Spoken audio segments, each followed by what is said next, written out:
step in the marketing process is to generate and maintain top of mind awareness.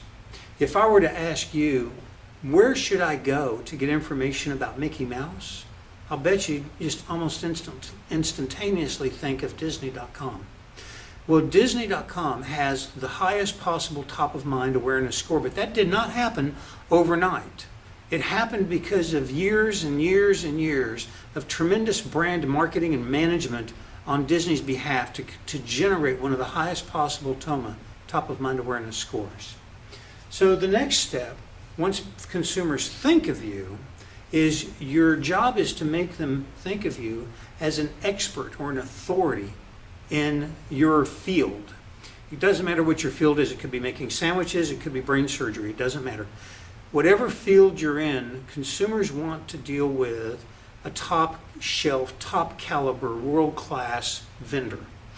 And I use vendor loosely. Again, you could be an attorney, you could be a brain surgeon, you could be selling sandwiches, you could be mowing lawns. It doesn't matter. The consumer wants to deal with somebody that's really on top of their game, that does a good job. So you have to generate a perception of your business as an expert or an authority in the space within which you're in. If you're mowing lawns, you need to be the best and most knowledgeable lawnmower there is. It doesn't really matter what you're doing. The consumer prefers to deal with, always, hands down, prefers to deal with the leader in the field that they're purchasing from. Then there's trust and confidence. You may be the best at what you do, but if the consumer can't count upon you to deliver the result or service or goods promised when promised, they won't do business with you. So you will not only have to maintain awareness and expertise and develop a perception of you as an expert and an authority, but they also have to be able to trust you.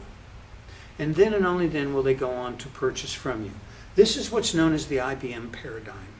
And it works like this. Pretend for just a moment that you are the IT manager for a major hospital in your part of the world.